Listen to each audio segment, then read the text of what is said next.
Merci beaucoup. Oui, merci Anne alors, pour cette brillante exposé qui m'a beaucoup intéressé.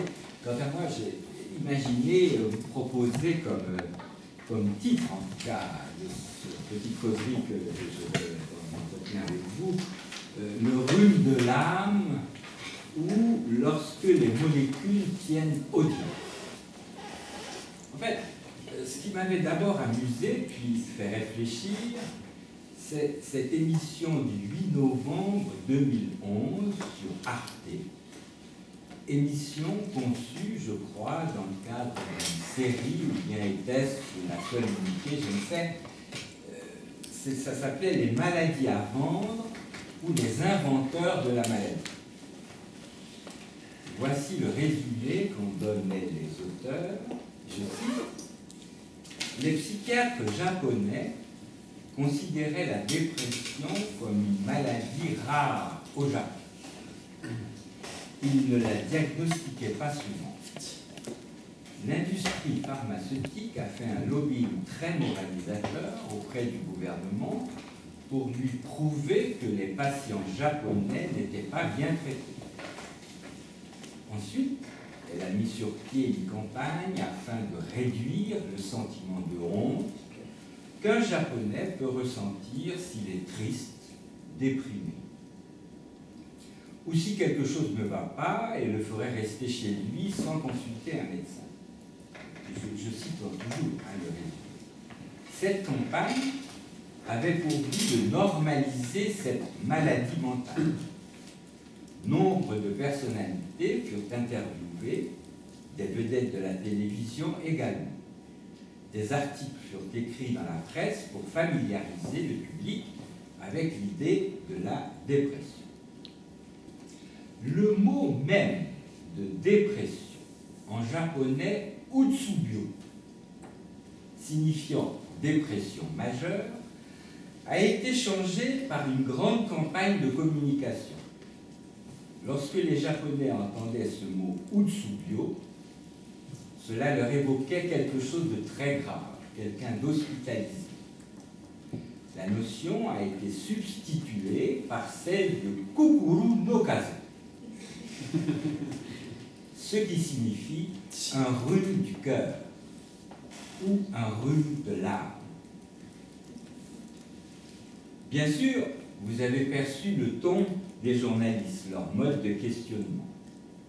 L'intitulé de l'émission dit assez leurs intentions: les maladies à vendre, les inventeurs de la maladie. Bon, cela se passe de commentaires. En revanche, en opérant sur l'énoncé nosologique, passant de dépression au rhume de l'âme, le psychiatre japonais ou son tenant-lieu nous surprend par le déplacement qu'il opère. D'objet cause de tout ce remue-ménage, le médicament baisse d'un cran pour ne devenir que complément, certes indispensable, mais d'une cause située, elle, au niveau du signifiant, qui dès lors est censé représenter le sujet. Ce tour de passe-passe mérite d'être pris au sérieux. Alors, la question que j'aimerais traiter ici est la suivante. De l'utsubyo au kokuru no kaze, quels enseignements peut-on tirer?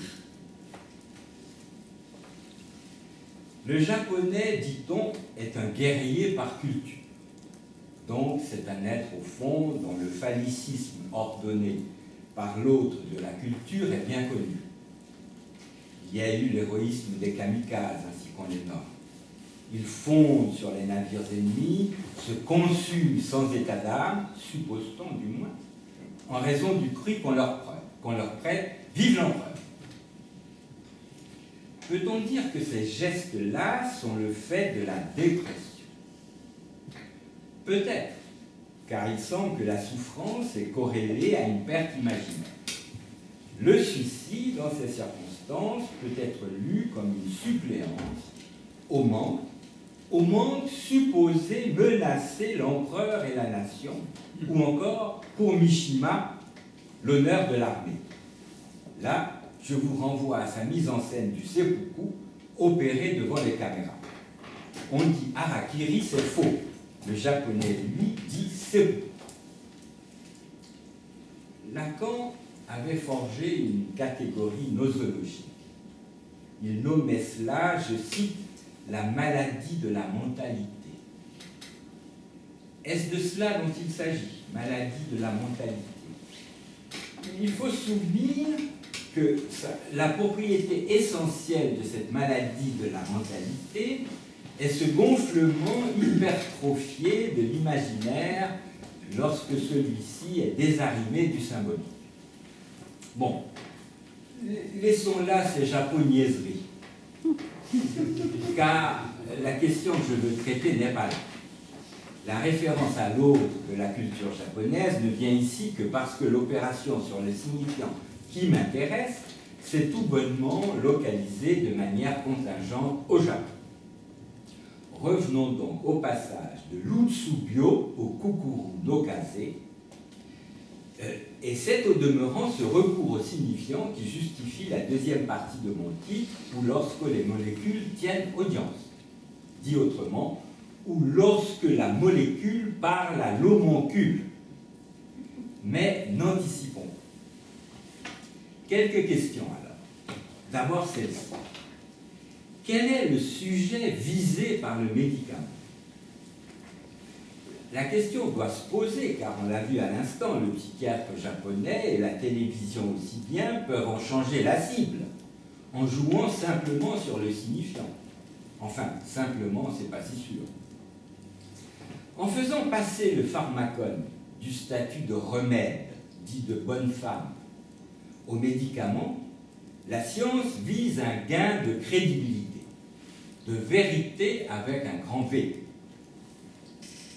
Que le signifiant médicament semble dire que son fondement est dans le mensonge, médicament, cela n'empêche pas, on le sait depuis Lacan, que le mensonge vaut comme mi-dire, ainsi que fonctionne la vérité. Lacan nous a enseigné que le mensonge tient son assise de la vérité, qui elle aussi, il l'a souvent répété, ne peut que se mi-dire. Aussi, la question devient-elle, le médicament, première question, le médicament qui entend opérer sur le signifiant, est-il de l'ordre de la vérité ou de l'ordre du réel? Deuxième question, est-il destiné à cette métaphore du sujet? Vous savez, le signifiant représente un sujet pour un autre signifiant. Ce sujet dont Lacan stigmatise, je cite, son ineffable et stupide existence. Ou bien, troisième question, au sujet, est-ce que ce médicament s'adresse au sujet que Lacan nomme réel, celui qui est doté de présence et de corps, celui qui souffre dans son corps ou dans sa pensée, je le cite dans Télévision, auquel s'adresse la psychanalyse. Vous aurez noté que les deux catégories que j'utilise ici, celles de vérité et de réel, je les oppose, mais c'est pour des besoins dialectiques, d'exposition, ou didactiques, si vous voulez. Mais il ne s'agit pas de s'y tromper. Par ailleurs, il ne vous aura pas échappé que ces deux notions prennent l'appui de la trajectoire même de Lacan. Ce sont ces questions-là que je vais tâcher de me coltiner, et je les résumerai ainsi en guise de nouveaux sous-titres: le signifiant, la vérité et le réel. La vérité qui parle et s'articule, elle se situe, je cite, de supposer ce qui fait fonction de réel dans le savoir, qui s'y ajoute au réel. C'est dans Radiophonie. Et c'est sans ambiguïté. La vérité se distingue du réel. Mais comment Lacan en est-il arrivé à ce point? il ne fait mystère ici pour personne que Lacan lui-même a beaucoup misé au départ sur le signifiant, comme le psychiatre japonais. Alors que d'autres psychanalystes avaient fait le pari de l'objet, oubliant que Freud l'avait déclaré perdu à jamais. Et ce ne sont pas les psychanalystes suisses qui me contrediront, eux qui, dans le sillon des Germaine-Gay, Bouvet et d'autres, chassent, je cite, l'objet total, à offrir en prime à leurs analysés. Analyse. Ce participe passé dit bien en quelle posture passive la chose s'opère.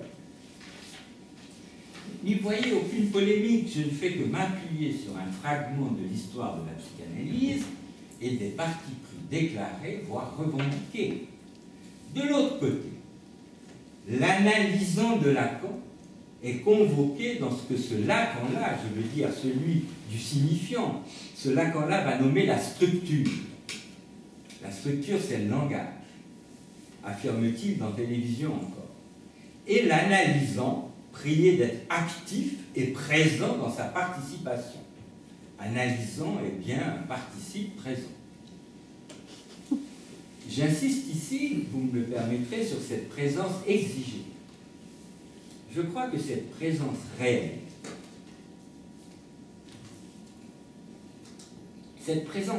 a été le tourment de la trajectoire de Jacques Lacan. Pour le dire rapidement, c'est le réel de la présence vers quoi tend toute la trajectoire du docteur Lacan. Docteur Lacan, oui, parce que certes préoccupé par les aventures du sujet divisé, tel que prélevé chez Saussure, mais visant néanmoins en docteur la cible, je cite, d'un qui souffre de son corps et de son esprit, ainsi qu'il s'exprime encore dans Télévision. Certes, il a pensé réduire cette souffrance, autrement dit la vérité du symptôme, par le truchement du langage.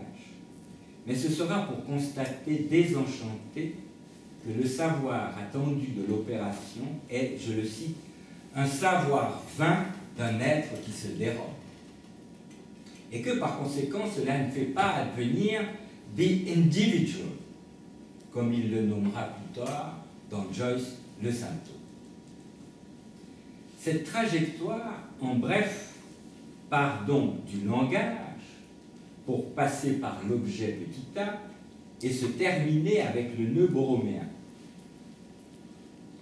À Caracas, la voix affaiblie, il dira « Mes trois ne sont pas ceux de Freud, les miens sont le réel, le symbolique et l'imaginaire. »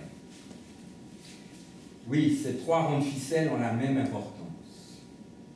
Il est à noter qu'à chaque frayage, un remaniement parfois radical des propositions chez Lacan est opéré, ce qui ne signifie en rien qu'il y ait plusieurs Lacan. Sur ce point, je n'insisterai pas. Au départ de cette trajectoire, donc, revenons-en, au départ de cette trajectoire, donc le symbole, terme courant à l'époque, deviendra le signifiant. Et Lacan tente de s'orienter dans la structure. C'est l'époque du primat du symbolique. C'est aussi globalement l'époque de la production des trois métaphores qui guident le repérage dans la structure précisément. Métaphore du nom du père, métaphore du sujet, métaphore du symptôme. S'ensuivra ce qui est devenu une sorte de slogan à connotation initiatique, l'accès au symbolique. Mais toujours pas de sujet réel, qui au demeurant ne se définit pas d'être seulement supposé, comme le remarque Paulette Solaire. Son être est ailleurs, déplore Lacan, et la jouissance, liée ou non au signifiant, règne depuis belle. Et ce réel, donc, prenons recul par la logique, il tente de circonscrire ce réel. Ce réel où il va s'agir d'inscrire ce sujet de l'ici et maintenant, de l'hic et nunc, ce sujet présence de corps, libidinal ou jouissif, ce réel dont il attend précisément qu'il puisse mettre un point d'arrêt à l'écoulement du sens dans cette vaine quête de la vérité. c'est le temps de cette définition bien connue. Le réel, c'est l'impossible. Les catégories de la logique, le possible, le contingent, le nécessaire et l'impossible, dans leur rapport au temps, sont convoquées pour tenter de définir ce réel. Dans ce moment-là, il n'atteindra que, je le cite, ce qui fait fonction de réel. Il dira, ce qui ne cesse pas de ne pas s'écrire dans une psychanalyse, c'est l'impossible qui tient lieu de réel. Qui tient lieu de réel. Je souligne, pas encore de réel, donc, seulement ce qui en tient lieu. Toutefois, armé de cette constatation, Lacan fait apparaître au grand jour que, je cite, de structure, le langage n'écrit que du un, et même de l'un tout seul. Et on entend dans le séminaire encore son « il y a de l'un » chanté presque sur l'air des lampions. Du moins, c'est le sentiment qu'en donne la lecture. Le bénéfice substantiel de ce moment logique est l'extraction de ce un, résolument déterminant. Ce un qui invite à prendre acte de ce pas de deux. L'équivoque réussi est de Colette Solaire, le pas de deux. Elle dit bien, cet équivoque, l'impossible du deux, tout en soulignant l'espoir du pas de deux, comme on dit dans le tango, ou comme on le sait, chacun danse tout seul, même si on se touche. Tango de tangere peut signifier « je touche ». Encore Caracas, je cite le vieil homme. Qu'est-ce que ça dit encore? Prends-moi dans les bras. Le geste de danse, d'une manière générale, témoigne bien de ce pas de deux, et ce aussi bien chez Béjart que dans les discothèques. Je viens de faire référence à Colette Solaire.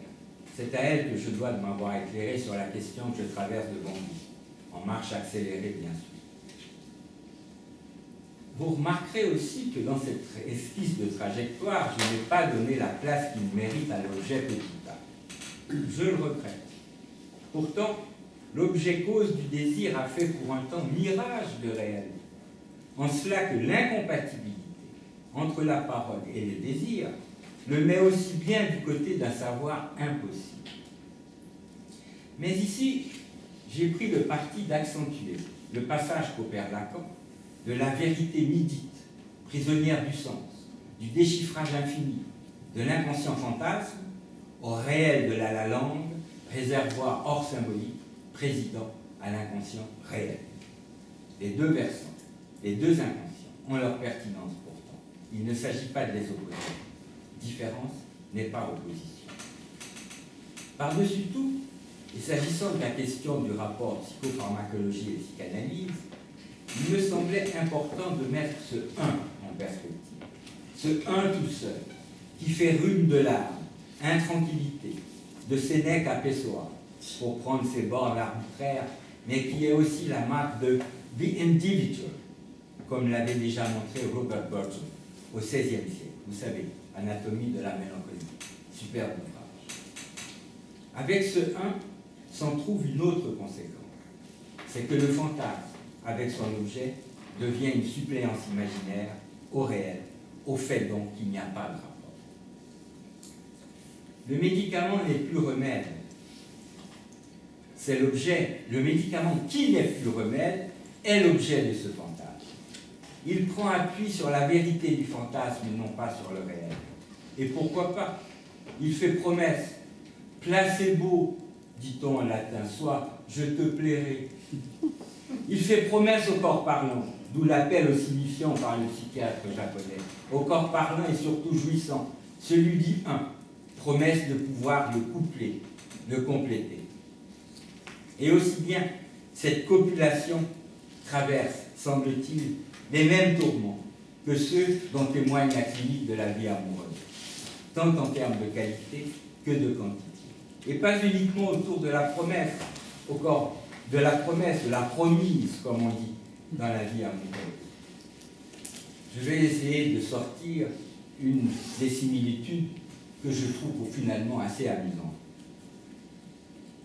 On pourrait penser que contrairement au remède dit de bonne femme, le médicament avec ses molécules scientifiquement calculées tient son rapport à la vérité, non pas au réel comme j'ai tenté de le montrer, tient donc, disais-je, son rapport à la vérité par le fait d'une accréditation de l'autre certifié et certifiant, sous la forme des équivalents locaux de la Drug Administration américaine bien connue. Le remède dit de bonne femme, naturel, quant à lui, serait sans cette certification. Ici, on saisit sur le vif un tour de passe-passe de La La Land qui fait accroire que l'écrit, et non pas le phonème, fait référence au sujet féminin « bonne femme ». Or, le réel est tout autre. Femme, à écrire F-A-M-E, comme dans le français fameux, désigne la fama, la réputation dans les langues latines, le latin d'abord, l'italien comme l'espagnol. C'est dire que le remède éponyme tient également sa certification de l'autre en tant qu'il dit la réputation, donc la certification. En est-il autrement dans la clinique de la vie amoureuse? Lorsque les bans sont publiés dans la perspective que l'autre du social vienne dire si la future mariée est bien belle, là, nulle référence à son esthétique, mais bien plutôt à sa réputation, qui peut être mauvaise, comme chacun le sait. La mauvaise réputation est ici répudiation, donc pas de certificat de mariage. Enfin, en guise de conclusion, un fragment d'une histoire réelle, cela va sans dire, et ce n'est pas mon ami Renato qui me contredira, lui sous le contrôle duquel je vous livre ce fragment. Ce individual, fort sympathique au demeurant, quitté par la femme à laquelle il était copulé, est agité par ce fameux rhume de l'âme, une intranquillité toute pessoesque. Les signes sont ceux de l'ordinaire. Tout semble lui faire penser qu'il ne peut faire couple qu'avec ce sujet-là, cette femme qui a décidé de le quitter, au fond, son unique et irremplaçable symptôme. Toutefois, à l'invitation de cette même partenaire qui appelle l'analyste, lui enjoignant d'en venir aux médicaments, cet homme relaye la demande. Rendez-vous est pris chez celui qui consent à faire exister cet autre couple, molécule-homoncule. Eh bien, à peine la première molécule avalée étant tout statistique, ce sujet surréagit et après 2 jours de malaise insupportable, décline la première prescription. La seconde n'y changera rien, voire, contraint par cette jouissance inattendue, le prescripteur bienveillant baisse les armes. On ne fait pas couple avec n'importe quoi, surtout si la jouissance fait signe du côté d'un deux supposé être l'unique objet de mon ressentiment, comme s'exprimait le Corneille dans Horace. Le psychanalyste, reconnaissant face au prescripteur, n'est pourtant pas vraiment partie prenante de cette consommation. Mais il y consent, non sans interroger lorsqu'il le peut, le couple ainsi formé. La même attitude prévaut lorsque tel ou tel sujet entend s'accoupler à Marie-Jeanne, Marijuana, pour lui donner son nom exotique. L'offre que fait le psychanalyste ne vise pas la réparation. Bien qu'il soit un saint, dit Lacan, pas forcément sur le mode de Thomas d'Aquin, il ne fait pas la charité, il décharite. C'est encore là quand il le dit dans la télévision. Je vous remercie.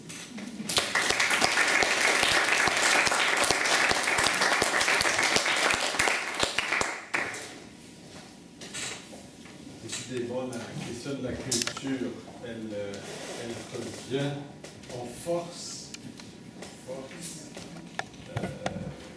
Il fait penser pourquoi une certaine culture, elle désigne par exemple l'hyperactivité comme insupportable, hein, parce que les enfants turbulents, on peut supposer qu'ils ont toujours existé, mais en 1925, soudain, l'enfant turbulent est désigné presque comme un symptôme et avec un médicament à l'appui. Peut-être qu'il aurait fallu l'invention de médicaments pour que l'enfant turbulent devienne aussi un symptôme.